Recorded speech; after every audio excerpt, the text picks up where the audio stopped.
Hi, this is Rose again at Tranquility Fountain Farm. I'm in a different part of the farm now. We are a farm, an 3.8 hectare farm in the foothills of the Pyrenees in the Mediterranean, France. And we grow 20 different species of moss, liverwort, and lichen. And I've been showing little videos about earth substrate mosses and lichens, liverworts. A bit tired today. Here I'm going to show a couple of things that we grow in clay substrate. This is a new addition. I just made it. It's a little teepee, shaded, and it's got its own. This catches the water and dew actually as well. And it runs off and it collects. So it's really good stuff. This is for shading. And here we have some clay substrate things. As I said, I just made this. I'm recuperating rainwater here. Nicely, it's working nicely. And here we have. I literally just planted this. This is pocket moss.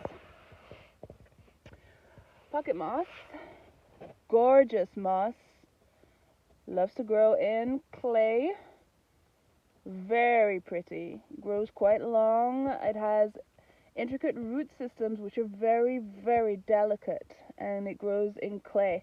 This has been growing on a plastic mesh, and I've only just started to propagate this area. This whole area is going to be propagated with it and then watered, and it'll grow all over the bottom of this.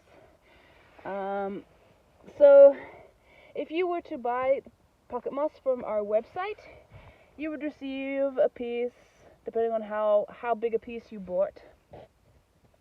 And what you could do is, it would be dehydrated because it's lighter. This is a pretty heavy moss to send because I have to send it with at least like a centimeter of clay. Because the roots are very delicate and need sort of, you can't wash off all the clay or whatever.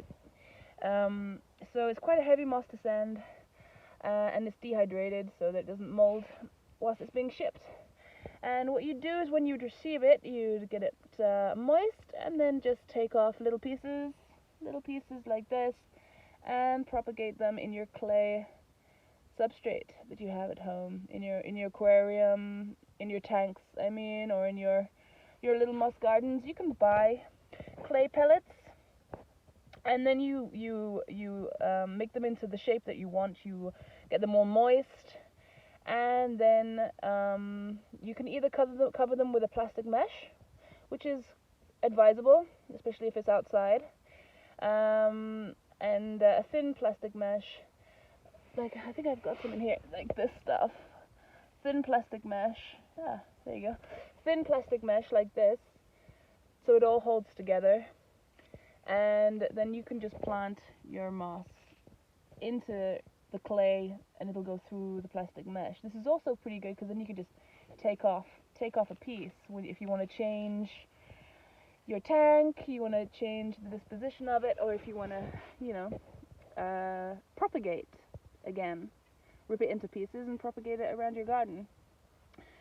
So that's pocket moss. We've also got a whole load of other mosses. Common smoothcap, pearl moss. This is a very special lichen. I think I'm going to do a video purely about this lichen. Beautiful and very special. I will say no more. I'll do a video specifically about that.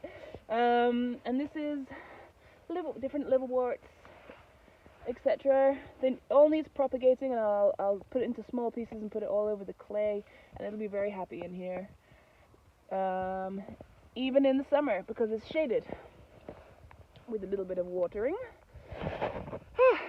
I love moss. This is a rainwater recuperation. We've got a little bit of willow moss in here on rocks.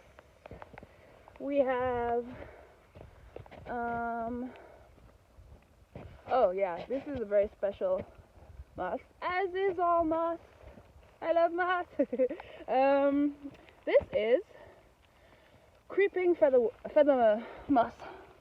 Creeping feather moss is a subaquatic, loves to be submerged in water moss, but this is what it looks like when it's living on land. And I've got it on this big blue sheet so that it collects dew and then holds it underneath and doesn't get sucked away into the clay. It won't get dried out that way. So we have carpets of this stuff, and so like I said, it grows into like a big thick lawn, like with a thick weave of roots, and we can cut this into any shape or size, and it's good for like aquariums. At the bottom of aquariums, you can just empty the water of your aquarium, put it at the bottom, put rocks around it or on top of it, or even a mesh for a small period of time, like the mesh I showed you before, and it'll send its roots into the gravel, and then after about a month it'll be completely attached to the bottom, and it's a beautiful moss. Oh my god, when it's in the water, let me just show you. This is creeping feather moss. Again, this is the name of it, and you can get this in lots of different shapes and sizes. We actually sell it wholesale because we can get so much of this. So let me show you what it looks like. I made it merely muddy. Okay, over here. When it goes into the water, and look what happens to this beautiful moss. It turns into these beautiful like trees when their leaves start puffing out. It's just hydrating. I've made the water really muddy so you can't really see, but it looks like a thick carpet, a thick lawn at the bottom, and the leaves will start puffing out in a minute. You can see here a little bit like the leaves puff out, and it looks absolutely gorgeous, like tiny little pine trees in the water.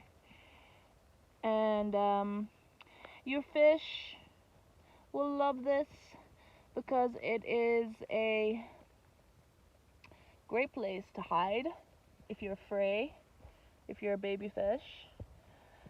And if you have little shrimp, they'll run around munching it. It's opening up now, as you can see. The tops of the moss are opening up, and you can start seeing all the little leaves coming out. It really blossoms like little trees.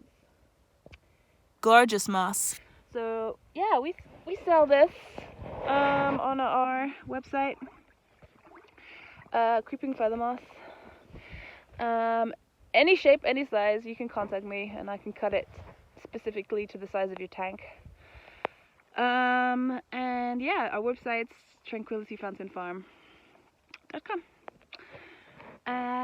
If you have any questions, let me know. I'll answer as quickly as possible, and if you think I should do a video about something, let me know. Like if you like, subscribe if you wanna, and see you soon. Take care. Bye.